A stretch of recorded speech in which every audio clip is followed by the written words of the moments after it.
Saludo a todos los participantes del curso base del programa Preparación para Exportar, para el acompañamiento de los capacitadores exportadores del proyecto de formación en la gestión exportadora de bienes y servicios en el territorio y la cooperación internacional para el desarrollo de la Unión Europea, Cuba 2020-2021. Lo que vamos a recibir hoy será aspectos jurídicos del comercio exterior, que es la asignatura que imparto como profesora del Centro de Superación del Comercio Exterior.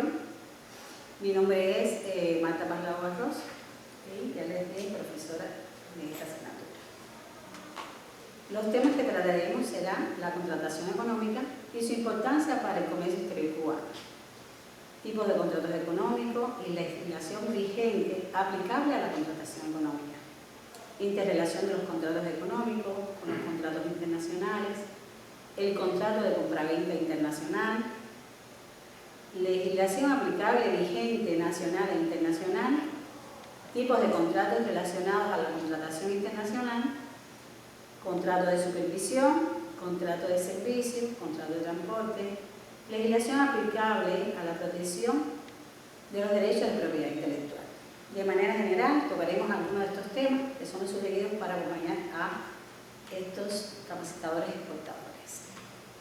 Entonces, comenzaremos con la contratación económica. El tema más importante que nos da pie para que nazca una contratación internacional. ¿Qué será la contratación económica? ¿Qué es para ustedes la contratación económica?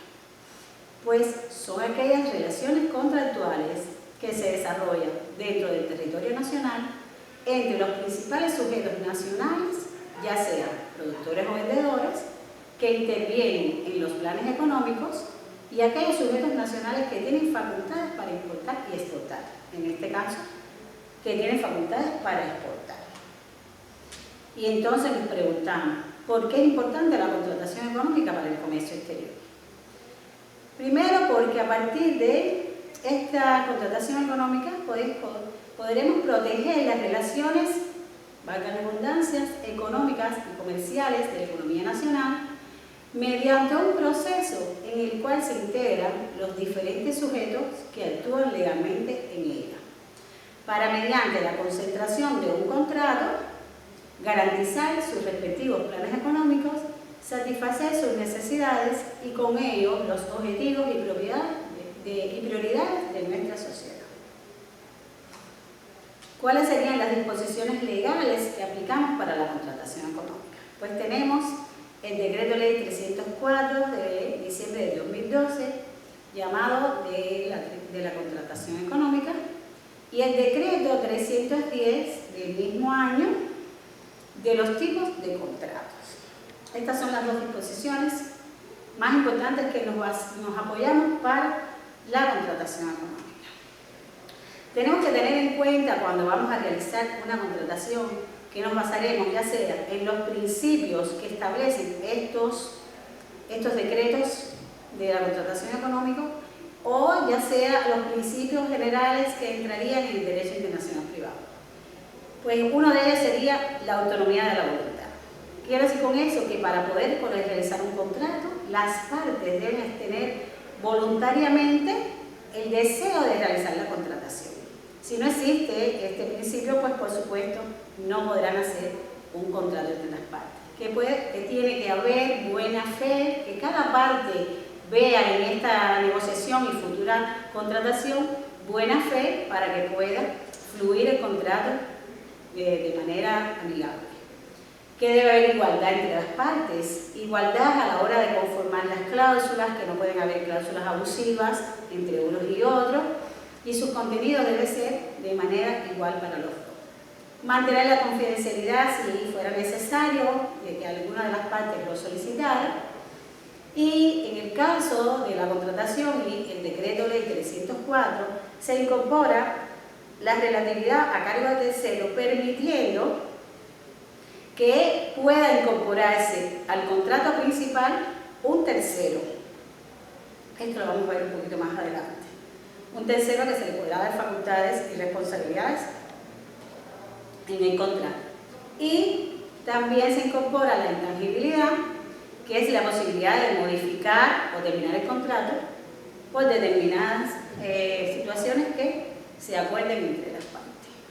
Entonces, el contrato económico en sentido general es calificado como aquel acto jurídico mediante el cual se crean, modifican y extinguen las relaciones jurídicos-económicas de naturaleza obligatoria. Al momento que yo voy a realizar un contrato, estoy tomando deberes y obligaciones entre las partes que deben ser cumplidas.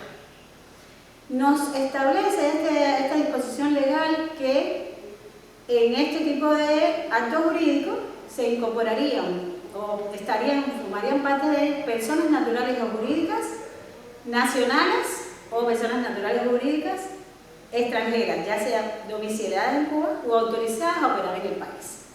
Y que además tenemos la opción de utilizar esta disposición legal para la contratación internacional siempre que las partes decidan que pueden utilizar este tipo de disposición legal. Entonces, si nos incorporamos ya, vamos adentrando en el tema de la contratación pura, como primera cláusula y una de las más importantes, entraría la identificación de las partes.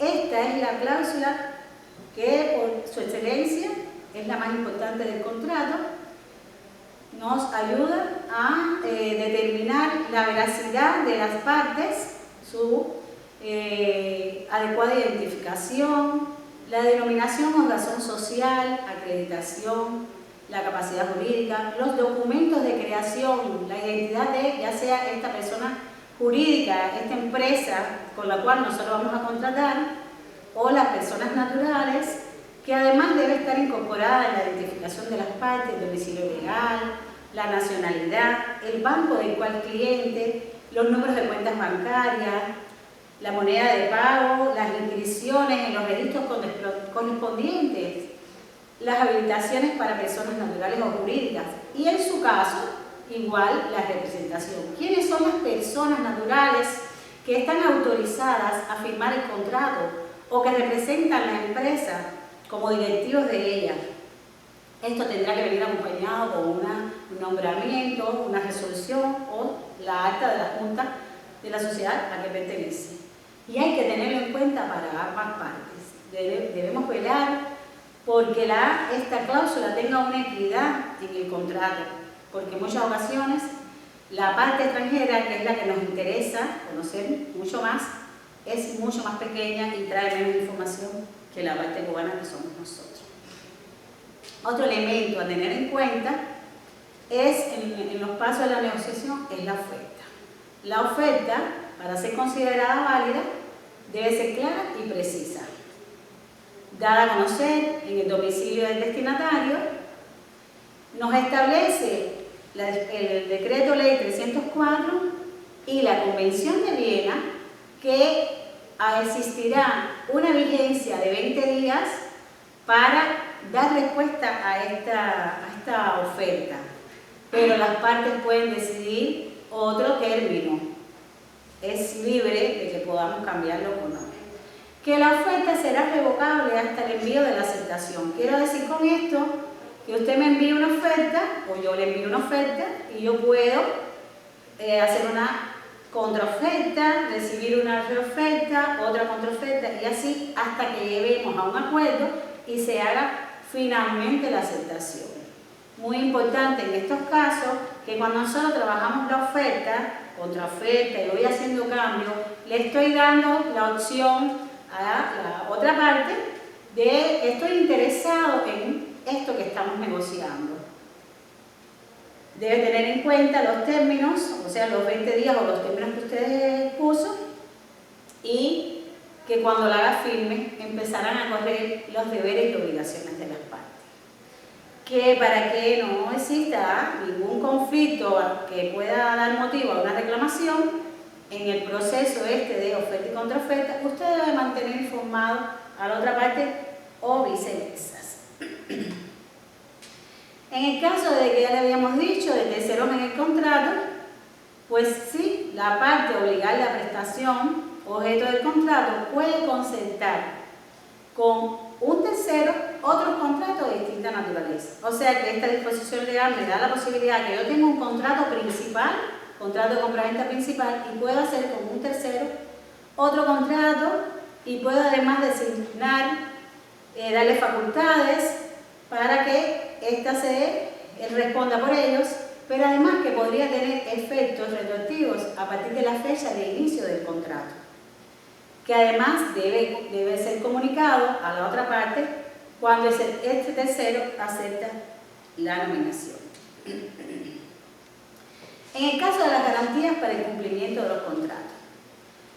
Para el cumplimiento de las obligaciones derivadas del contrato se deben aplicar diferentes tipos de garantías, ya sean reconocidas por la legislación vigente o las acordadas entre las partes, porque tenemos diferentes formas que nos facilitan este cumplimiento de las garantías, como puede ser la sanción pecuniaria, ya sea por mora, por incumplimiento parcial o por incumplimiento total de la obligación. Esta sanción pecuniaria no va a ser nada, es nada más que un % que se saca a partir de lo que está establecido, y a partir de ese %, que no debe ser muy alto, uno como que le está previendo que si no me cumple, si no entrega los documentos en tiempo, si no pones la mercancía en el momento, pues yo te cobraré un % de lo que está establecido. Es como poniendo ya un previo castigo para que no incumplas con lo que establecimos en el contrato. Que además no sustituye este tipo de sanción pecuniaria, no sustituye el cumplimiento total de la obligación. Porque podríamos haber acordado en el contrato que pondremos una penalidad de un 2%, pero porque usted no me entrega los documentos en tiempo. Bueno, usted pagará la penalidad por esto, pero el contrato va a seguir corriendo hasta que llegue a su total cumplimiento. Que además el pago de los intereses moratorios excluye la sanción pecuniaria, porque no le voy a poner 2 sanciones. Si yo le puse ya una sanción pecuniaria, no le puedo poner que pague también unos intereses moratorios. O sea, que debe decidir cuál de las dos va a poner. Y además, usted puede exigir la contratación de garantías a través de instituciones financieras para facilitar, ya sea el cobro de estas garantías, pues hace un contrato con una institución financiera y en caso de incumplimiento se realizará a través de él. Que la contratación, o sea, el contrato en sí, puede ser modificado o terminado, y esto podría estar dado por acuerdo de las partes. O sea, nosotros acordamos que cuando ya se termine el contrato, el objeto de este contrato, pues terminará por disposición legal, o sea, por decisión judicial. Tuvimos un conflicto y las partes decidieron que ya a partir del cumplimiento, las partes nos disculpen, a partir de que va al tribunal, se decide que cuando resalza el incumplimiento o el daño causado a la otra parte, pues terminará el contrato a través de las garantías que ya lo habíamos hablado, o cualquier otra reconocida por las normas jurídicas. En caso de modificación, ya después de firmar el contrato, las partes acordarían el contenido de esta modificación, y esto lo incorporaríamos al contrato a través de un documento que se llama suplemento. Este suplemento nos permite no solo modificar el contenido del contrato, sino también darle una prórroga a su vigencia en caso de aquellos contratos que nos interesa que se mantenga de esta misma manera por un periodo más extenso. Y la disposición legal nos establece que cuando usamos el suplemento, pues estamos en presencia de un nuevo contrato, evidentemente porque cambia su contenido, no es igual al primero y original que habíamos hecho. Cuando hablamos de resolución de contratos, o sea, se puede igual, se establece por esta disposición legal que el contrato puede ser resuelto. Puede ser resuelto por incumplimiento esencial, por mora por la responsabilidad contractual, o sea, cumplí con toda mi responsabilidad y se terminó el contrato, por el cumplimiento de la obligación, o porque reparó el daño, o porque indemnizó el perjuicio causado, o pagó los intereses moratorios. Pero la disposición legal establece que solo tengo el periodo de 1 año para realizar estas acciones derivadas del incumplimiento. Así que solo 1 año para poder exigir que se cumpla el daño causado. Otro de los decretos para la contratación económica es el decreto 310 de igual mes, diciembre de 2012, de los tipos de contratos, en el que se establece que las partes pueden determinar libremente el contenido del contrato siempre y cuando no vayan en contra de lo que está establecido en la ley. En caso de que no usaran las cláusulas que establece este decreto y estipularan, o sea, hicieran en su estipulación contractual que se infrija la norma imperativa, pues será considerada nula por el tribunal o por el arbitraje competente. O sea que podremos tener una libertad para esta contratación, pero debemos velar porque no se incumpla la ley establecida por la sociedad, por el país.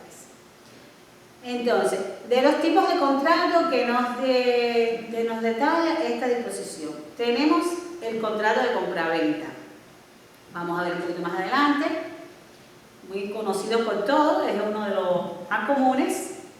Y tenemos también suministro, que lo traemos a colisión en estos momentos. ¿Por qué? ¿Qué pasa? Para el decreto 310, el contrato de suministro es aquel en el cual el vendedor hace varias entregas y condiciona los pagos. Podría ser por única vez o por varias veces. Pero en el caso de la compraventa, usted vende la mercancía, la entrega y después el comprador la paga. Ya les había dicho, para el decreto 310, el suministro es varias entregas. Sin embargo, si nos ubicamos en la Convención de Viena de 1980, Convención para la compraventa de mercadería, él establece que compraventa y suministro es la misma cosa. Así que cuando decidamos por qué disposición legal vamos a conformar el contrato, tenemos que tener en cuenta cuál disposición legal es la que estamos apoyándonos para conformarlo. Si estamos hablando de la Convención de Viena, compraventa y suministro es lo mismo. Pero si nos apoyamos en el decreto 310 o su decreto ley 304, hay diferencia. ¿Qué cosa es suministro y qué cosa es compraventa? Tenemos igual depósito, contrato de depósito. Para este caso en sí, para este curso de exportadores, pensaremos en aquellos depósitos privados, o sea, institución que tiene un propio depósito y que lo usaría para la contratación que pueda realizar. Igual se incorpora la prestación de servicio, que fue reconocida por primera vez en esta norma y perfeccionada ahora en una nueva disposición que nació en el 2020. Igual entraría el contrato de agencia, la comisión con sus diferentes modalidades, tenemos 2, la consignación, el arrendamiento, el leasing, igual con sus 2 modalidades, leasing operativo o leasing financiero, y diversos contratos de transporte y otros muchos más que esta disposición legal reconoce, y no lo vamos a traer, necesitaremos para eso más tiempo de clase. Entonces, en el transcurso del decreto 310, no solo se establecen los contratos que vamos a utilizar y las cláusulas que no pueden faltar en el contrato, sino también se dictan algunas obligaciones de las partes que debemos tener en cuenta a la hora de usar este tipo de disposición legal. Porque pongamos un ejemplo, dice que las partes acuerdan cuál de ellas realizará la transportación de los bienes, que eso también podría estar condicionado al incoter seleccionado por una de las partes. Pero establece allí que las operaciones de cargas activas, incluyendo el tape y el amarre, corresponden al vendedor, y que la descarga activa, destape y desamarre corresponden al comprador, salvo que se parte lo contrario. Pues ubiquémonos que nosotros escogimos esta disposición legal para hacer la contratación y no se va a hacer las operaciones que antes les mencioné de esta manera. Y surge un incumplimiento, nace el conflicto, vamos al tribunal a resolverlo y cuando revisamos que está confeccionado el contrato por el decreto 310, el tribunal falla a favor de lo que dice el decreto. Por lo tanto, cuando hacemos estas cosas, debemos analizar cuáles son las obligaciones establecidas por la disposición. Igual establece que se debe fijar un plazo razonable para cumplir el incumplimiento. Pero cuando hablamos de plazos razonables, tenemos que tener en cuenta que en ocasiones ponemos que para la reclamación le voy a dar 90 días y le voy a dar después para responderme la reclamación 90 días más y ya estamos en 120 días y se va alargando el periodo para el incumplimiento, se vence el contrato o se alarga en el tiempo y cuando se termina esto. Por lo tanto, hay que tener en cuenta el plazo adicional razonable que estamos dando para este cumplimiento del contrato. Y así como seguir todo el contrato hasta el final para poder exigir aquellas acciones que de alguna manera no se cumplieron. Le incorporamos también a estas disposiciones legales de la contratación el decreto ley 334 del 17. Este nos da la facultad de importar y exportar. Aquí debemos puntualizar que conforme a la legislación vigente sobre el sistema empresarial cubano, en esta en específico se define qué será la empresa estatal, aquella entidad con personalidad y patrimonio propio. Pero aun cuando entre las funciones asignadas por la empresa, a la empresa por la norma, por esta propia norma, no se encuentran relatadas aquellas que pudieran verificarse como operaciones de comercio exterior. Es preciso recalcar que dentro del sistema empresarial estatal cubano, la empresa es la que se encuentra legalmente facultada para suscribir contratos comerciales e internacionales. Entonces, a partir del decreto ley 334, que me da la facultad a mi empresa para exportar, pues yo podré realizar la actividad. Que también existe la resolución 170 del 2018, resolución del MINSEC, que concede y cancela las facultades del Ministerio de Comercio Exterior. Por supuesto, a través de ella yo solicito una facultad o me la cancela. Eso yo creo que no necesita más explicación. La resolución, tenemos también la resolución 315 del 2020 del MINSEC, que es el reglamento que rige las relaciones comerciales en las operaciones de moneda libremente convertible. Ya vieron la fecha, es una disposición legal reciente, está muy atemporada a las operaciones de moneda libremente convertible entre las entidades autorizadas a realizar actividades de comercio exterior y la forma de gestión no estatal. Aquí estamos en presencia de lo que está sucediendo en estos momentos en el país. Bueno, entonces vamos a pasar a la contratación internacional, más o menos, y después ustedes, si tienen dudas, pues preguntarán. La contratación internacional y la legislación aplicable vigente para la legislación nacional e internacional vigente para la contratación internacional. Voy a empezar por el régimen jurídico.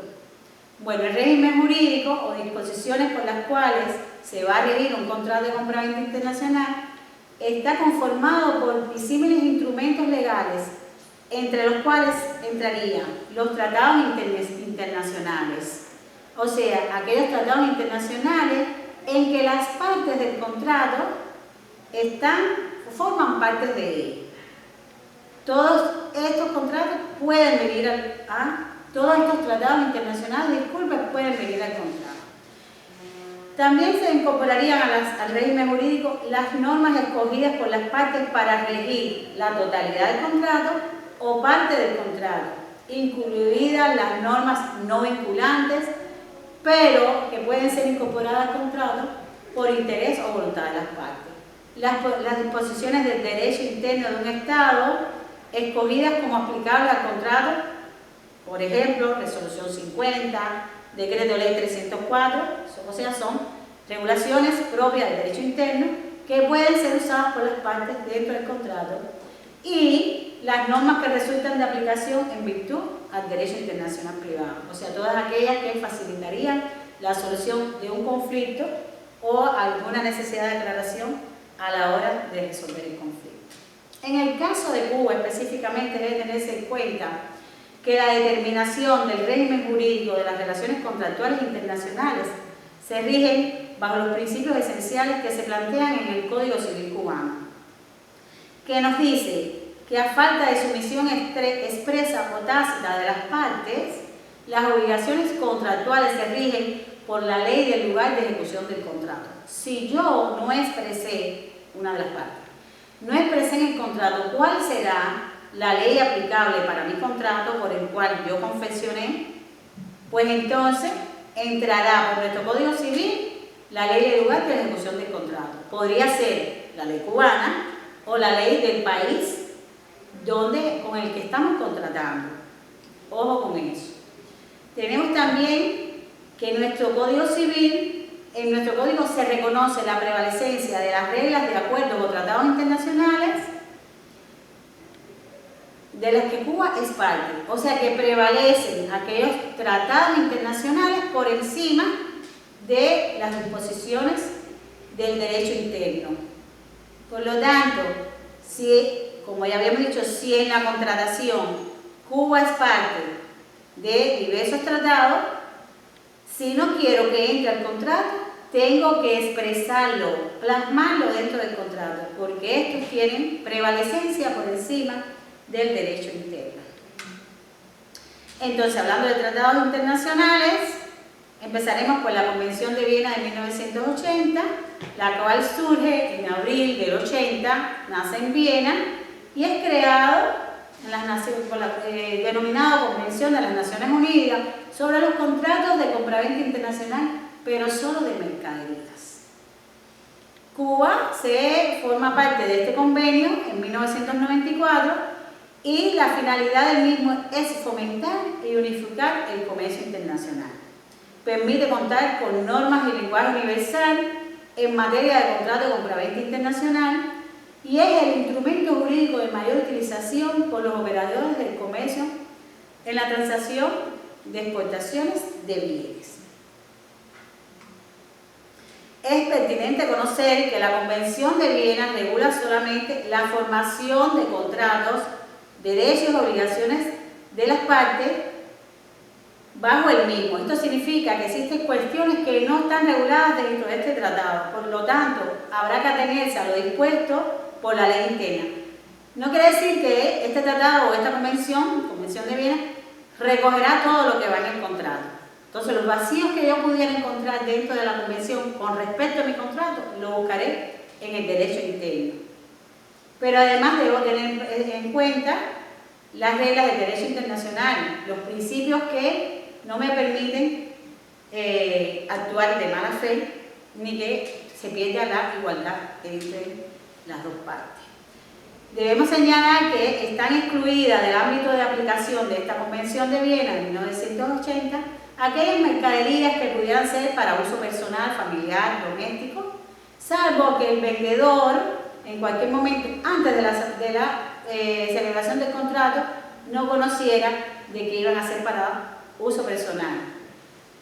También están excluidas de esta convención las compraventas que tengan lugar en subastas, las realizadas por mandatos judiciales, los valores mobiliarios, títulos o efectos de comercio y dinero, los buques, las embarcaciones, los aerodeslizadores y aeronaves y las de electricidad.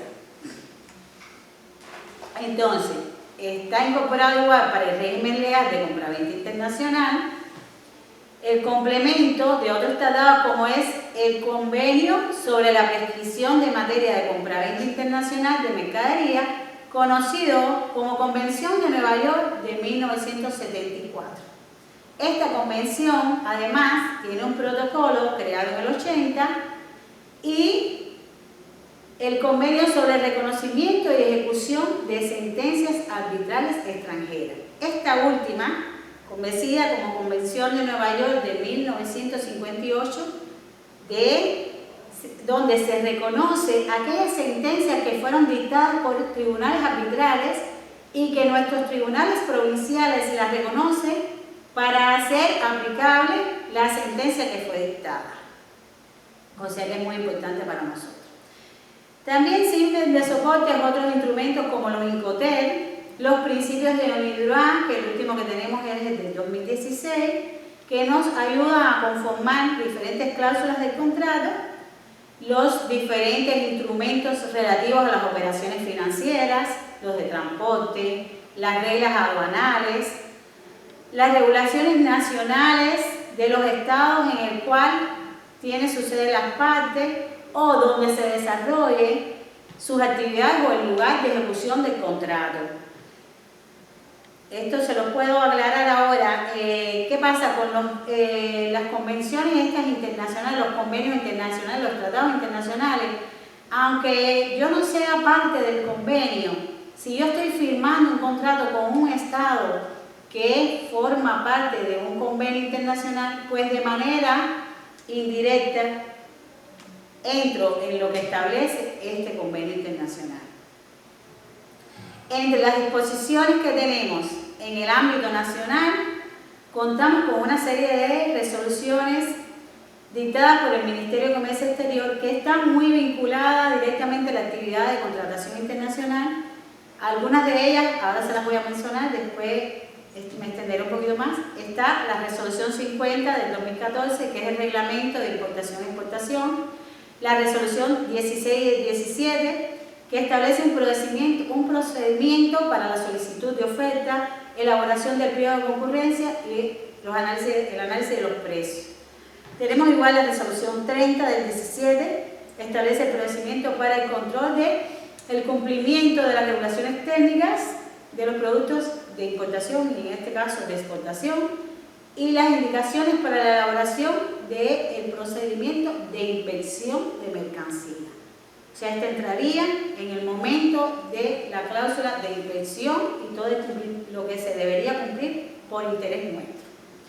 Y como última, que les traigo, la resolución 330 del 20, nuevecita, que nos establece las indicaciones metodológicas para la exportación de servicios. Vamos a ver. Como es lógico, un contrato internacional de compraventa no surge de repente, sino como fruto de la combinación de una negociación precedente. En la práctica, estas negociaciones se documentan a través de una oferta, que en el ámbito internacional pueden estar denominadas de diferentes formas. Ya podría ser una factura pro forma o cualquier otro tipo de nombre que se le diera, no sé, acuerdos preliminares. Ya veremos un poquito más adelante una serie de nombres que se establecen a nivel internacional, pero que en estos tipos de, no sé, de documentos iría incorporado el objeto, el precio y además puede contener otras condiciones accesorias de la operación que se propone.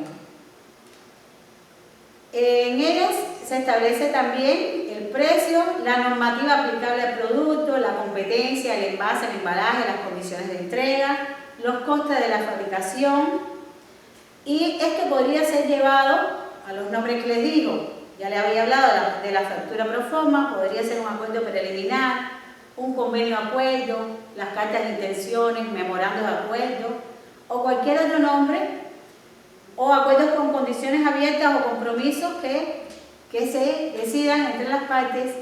Y todos estos tipos de tratos preliminares es reconocido por algunos tribunales extranjeros como vinculantes al contrato. Quiero decir con esto, nosotros acordamos cualquiera de los nombres que les dije anteriormente y pensamos que no será vinculante al contrato porque no hemos firmado un contrato. al momento que yo analizo todo lo que le dije anteriormente, precio, condiciones internas, envase, etcétera, etcétera, y firmo ya conforme el contrato y estoy respondiendo con las obligaciones de estos tratados preliminares. Y para que esto no suceda, usted debe especificar que este documento no es para formalizar un contrato, sino que se está usando para establecer bases de futuras negociaciones en caso de que se firme un contrato. Tenemos que tener aquellos recursos que nos permitan salvarnos de cualquier improvisión por estos tratos preliminares. Tenemos también, como de las disposiciones legales que les dije de surgimiento nacional o de ámbito del derecho interno, la resolución 16 del 17, que ya les dije que tenía el procedimiento de solicitud de oferta, además del pliego de concurrencia y el análisis de precios que ustedes lo vieron en otro tema. Por lo tanto, para lo que es el tema de legal, podríamos basarnos en esta resolución para el procedimiento de solicitud de oferta, porque en ella me establece todos los acápites que no deben faltar para la oferta, porque al momento que se designe por fin ya firmar el contrato, pues estaría bien elaborado. Vendría en ella no solo el valor de la operación, ya sea al desglosarse la mercancía en condición FO, el flete, el seguro, la forma de pago, el envase, el embalaje, o sea, todos los puntos que deben ser negociados entre las partes antes de firmar el contrato. En esta resolución tenemos para la exportación de servicios, para la exportación de bienes, la determinación del precio de exportación, tanto para la planificación como durante la negociación. Además de los productos que se cotizan en bolsa, así como fijar los precios de un servicio. Eso lo tendríamos en cuenta para la exportación de bienes. Entonces, pasamos ahora para la resolución 50 del 14, reglamento de importación y exportación, que en él se establece, entre muchas cosas que está dentro de él regulada, las facultades para concertar operaciones de exportación que las entidades solicitarán la autorización al MINSE, ejecutando las operaciones de la mercancía cuya nomenclatura haya sido aprobada en la resolución emitida. En el caso de que no esté previsto en su nomenclatura, pues solicitará una autorización eventual para poder realizar esta operación. Para la 50 de la exportación, el propósito fundamental de las entidades que realizan las actividades de exportación de mercancías es lograr diversificar los mercados, garantizar la exportación de las mercancías, el posicionamiento adecuado de los productos en aquellos mercados objetivos, así como trabajar de conjunto con el productor nacional en la variedad de la oferta exportable del país. Eso lo tenemos que tener en cuenta para la exportación. Ahora, de la comercialización.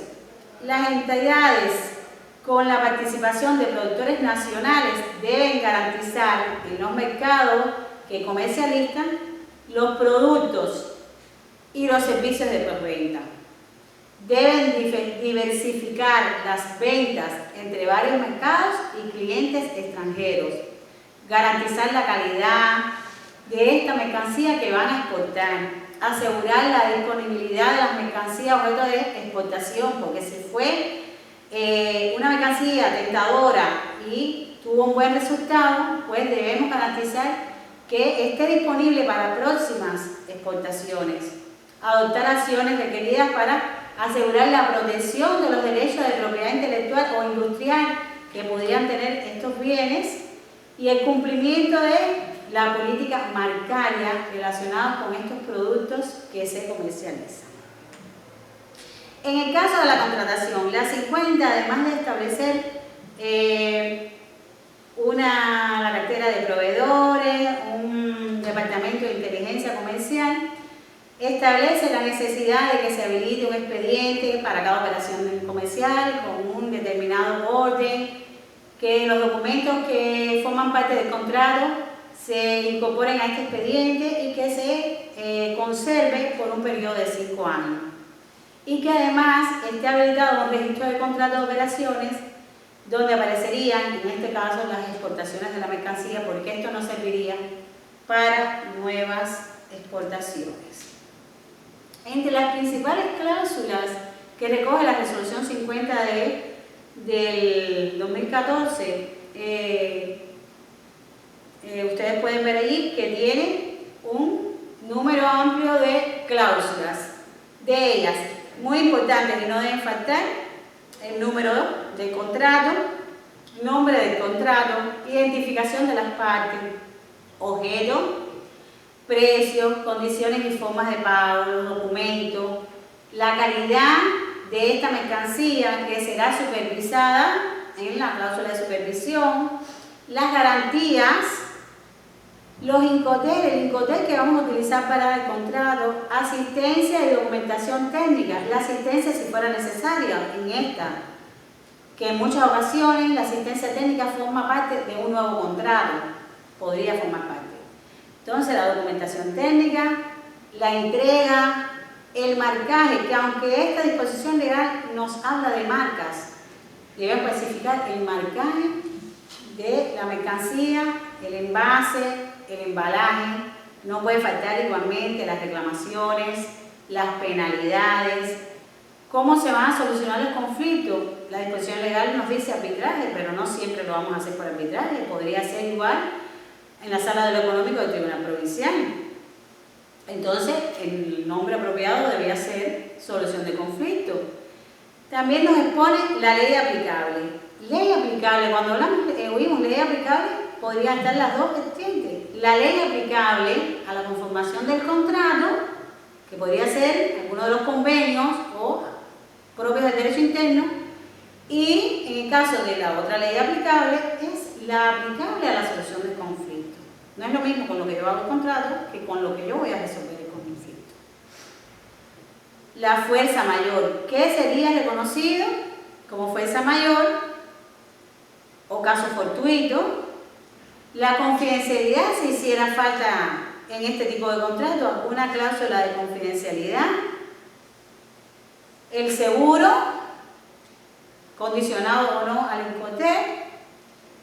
El transporte que vamos a utilizar, la vigencia, la fecha y la firma. En el caso de la firma, pues tenemos que tener en cuenta que la resolución 50 nos establece que para la parte cubana deben ir 2 firmas. Pero además se incorpora en esta disposición legal que las partes pueden acordar el idioma que usarán para realizar la contratación y se tendrán en cuenta los usos y costumbres de las partes para la confección del contrato.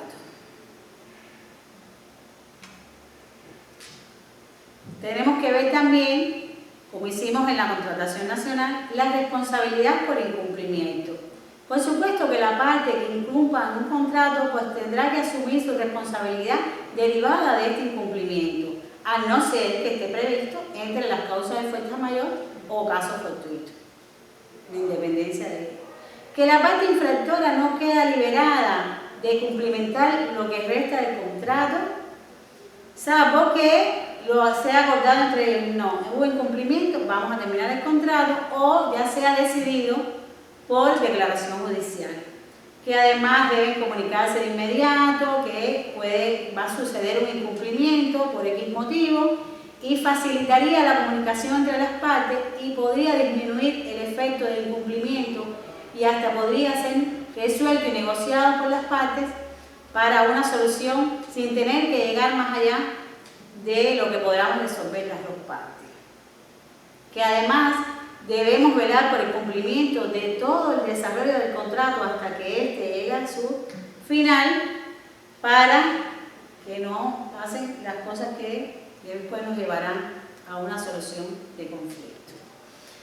Y entonces, la última que le había dicho, que era la resolución 330 del 2020, indicaciones metodológicas para la exportación de servicios, esa es muy nuevecita, En esta resolución se tiene como objeto establecer procedimientos, principios y normas básicas a tener en cuenta por aquellas entidades cubanas que vayan a llevar la exportación de servicios de carácter comercial, ya sea acorde a los modos de suministro del servicio establecido por el Acuerdo General del Comercio de Servicios adoptado por la Organización Mundial del Comercio. Bueno, entonces, ya después de analizadas algunas de las disposiciones legales que tenemos de este derecho interno, podemos decir que en el contrato, ¿qué sería el contrato de compraventa internacional? Ya lo vimos en diferentes disposiciones legales, pero tendremos en cuenta, para poder llegar a una diferencia, que el contrato de compraventa, como mismo pasa en el contrato de compraventa internacional, como pasa en el contrato económico, el vendedor traspasa la propiedad de la mercancía hacia el comprador y éste se obliga a pagar un precio determinado en dinero. Pero ¿qué diferencia este contrato económico con el contrato internacional? Bueno, pues sí, lo diferencia en que una de las partes es un elemento extranjero.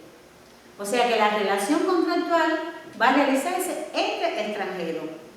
Podríamos ser nosotros nacional y un extranjero. Que además la oferta y la aceptación con la cual negociamos para la contratación internacional debe tener diferentes nacionalidades. Y el ordenamiento, debe existir diversidad de ordenamientos legales. Por supuesto, están las leyes del derecho interno Cuba, por una parte, y por la parte el derecho interno del extranjero con el que lo estamos contratando. Y entrarían también lo que ya vimos, los convenios y tratados internacionales en que estos países son parte. Y otro de los requisitos es la transportación de la mercancía entre diferentes tipos de países. Entrarían todas aquellas regulaciones de aduana, los trámites que haríamos en frontera, etcétera, que eso no, todo esto que les he planteado anteriormente no entra en la contratación económica.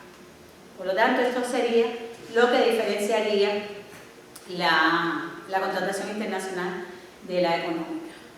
Tenemos diversos contratos que también entran a la contratación internacional, o sea, forman parte del contrato principal, como un contrato de intermediación pudiera estar el caso. Y entre ellos podrían entrar las operaciones de reventa, distribución, la comisión, los de consignación, los de depósito, la agencia y el corretaje. De esto que les planteé, solo vamos a ver algunos, por el poco tiempo que tenemos.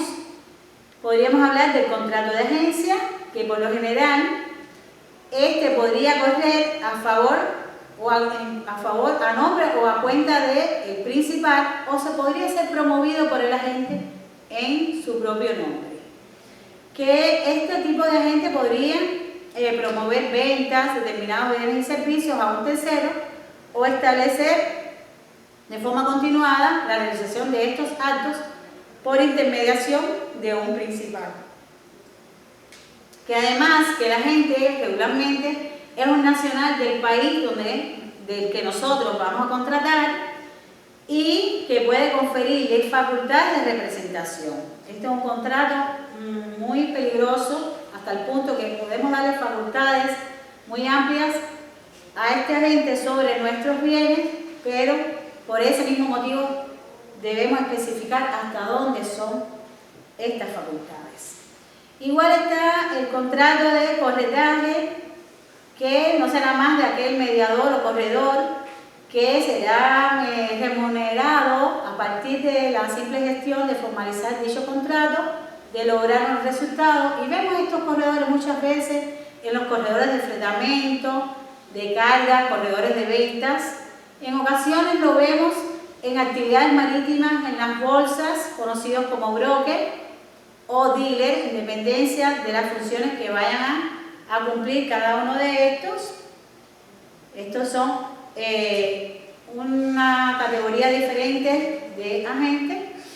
Y también vamos a ver el contrato de distribución, que no es más de aquel que se compromete compromete a la máxima difusión de una mercancía para obtener, por la parte contratante, la posibilidad de que se realice en un territorio designado con algunas posibilidades, o sea, operaciones de compraventa, recepción, almacenaje, distribución, ya sea en una zona específica o exclusiva, y que sea yo solo, no solo en la región y plaza, sino en el producto.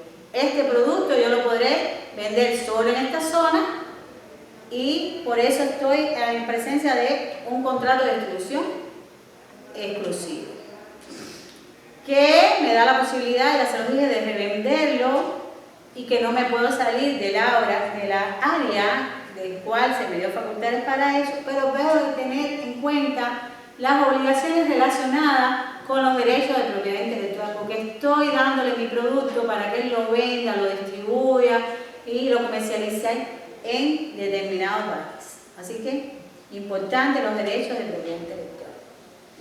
Entonces, entre los contratos accesorios que entrarían al contrato de compraventa internacional, estarían el contrato de transporte, contrato de algún servicio, contrato de supervisión y contrato de seguro. ¿Por qué son contratos accesorios?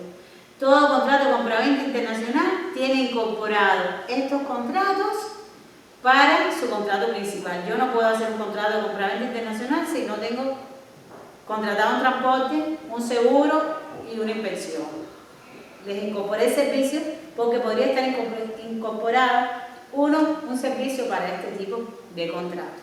Que el contrato de transporte, como ustedes conocen, una empresa armadora o naviera se obliga ante un embarcador a trasladar la mercancía de un puerto de origen a un puerto de destino, y que este embarcador o cargador pagará un flete por este servicio de transportación. Que el régimen jurídico para el contrato de transporte internacional de carga está comprendido las reglas de la Haya, conocido por las reglas de la Haya, convenio internacional, que nació en Bruselas en el 24, y su protocolo, las reglas de la Haya-Svizi, que en ellas se recogen las responsabilidades, obligaciones y derechos y exoneraciones del porteador. Todo lo referente a la carga, conservación, estiva, transporte, vigilancia y cuidado de las descargas, medidas que deben ser tomadas por el capitán, el cargador y el porteador, y además estas reglas se aplican para los conocimientos de embarques emitidos en estados contratantes o para las partes que se va a usar este tipo de convenio internacional. Cuba es parte del convenio desde 1978. O sea que cuando pudiera fallar alguna de estas cosas que les planteé en la transportación, podríamos usar estos convenios de la Haya, como ya les dije. Existen otros instrumentos jurídicos internacionales relacionados al transporte marítimo, como es la regla de Hamburgo, que nació en el 78 en Alemania, que se elaboró para establecer regulaciones propias del transporte marítimo. Y aunque Cuba no es parte de la regla de Hamburgo, nos pasaría lo que les expliqué con los otros convenios anteriores. Podríamos ir a un análisis o a una incorporación de este convenio, a una aplicación de manera indirecta, porque podríamos estar firmando el contrato con una parte de este convenio, o sea, la otra parte está integrada al convenio, pero también entraríamos al análisis del convenio si el puerto de carga o de descarga es un estado contratante. Cuando uno de los puertos facultativos de las descargas igual es un estado contratante, el conocimiento de embarque fue emitido en un estado contratante, o otro documento probatorio que exprese que se regirá por la ley, por este estado, por este convenio, por esta regla de Hamburgo. Entonces, de manera indirecta, no solo con la regla de Hamburgo, sino con los otros convenios o tratados internacionales que les expliqué, podríamos utilizarlos, entrarían a nuestros análisis, ya sea de incumplimiento o de contrato, pero tenemos que tener en cuenta que para que no sea así, tiene que estar plasmado en el contrato.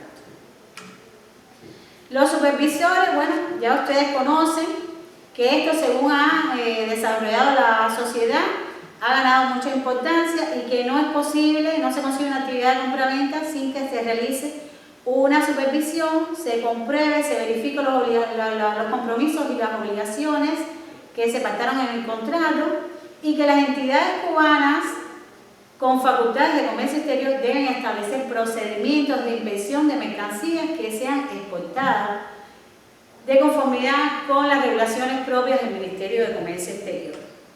Para eso nació la resolución 30, que se las mencioné anteriormente, que puso en vigor el procedimiento de resolución 30 del 2018 del MINSE, que puso en vigor el procedimiento de cumplimiento de las regulaciones técnicas de los productos de exportación en este caso, y las indicaciones para la elaboración de procedimientos de inspección de mercancías. En él establece cuáles mercancías deben ser inspeccionadas en origen y en destino o en una u otra. O sea que es una norma de consulta para conformar la cláusula de inspección. Que debemos tener en cuenta el envase, el embalaje, la calidad, la cantidad. Estos son unas de los acápites que se valoran a la hora de conformar el contrato de supervisión, ya sea en origen o en destino según establece la disposición legal o acuerden las partes, que es otra de las opciones.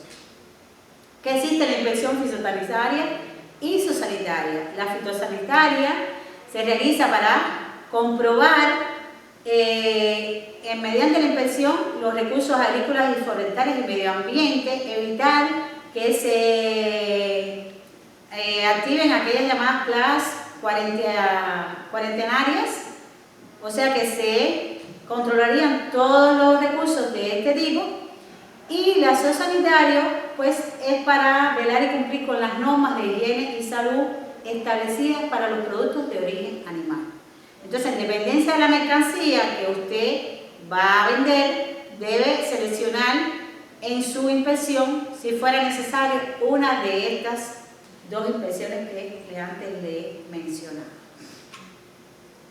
Les debo incorporar aquí la protección contratal a los derechos de propiedad intelectual, que esta resulta muy frecuente en los contratos de compraventa internacional, aquellas cláusulas relacionadas con la propiedad intelectual, ya sea en sus dos grandes ramas, el derecho de autor o la propiedad industrial, según sea el caso de su contrato, que estos podrían ser autorizados a través de contratos de licencia que son otorgados con estos fines o mediante la incorporación de aquellas cláusulas específicas con esta propiedad intelectual, si fuera necesario en su contrato. Que hay un decreto ley 336 del 18 de las disposiciones contractuales de la propiedad intelectual en los negocios jurídicos, en los cuales se establecen los derechos, la protección a estos derechos para la adquisición, cuando se trata de adquisición de tecnología o algún acuerdo de colaboración económica o científico-técnica,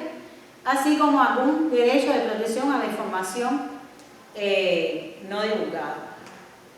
Tenemos el decreto 337 del 18 de la práctica, protección contra las prácticas desleales en materia de propiedad industrial. En ella se describen y se prohíben estas determinadas conductas.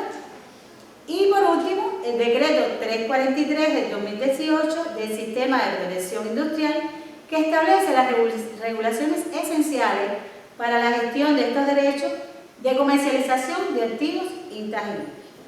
Bueno, en sentido general, esto es lo que deben tener en cuenta estos acompañantes, replicadores del curso para exportadores. Muchas gracias.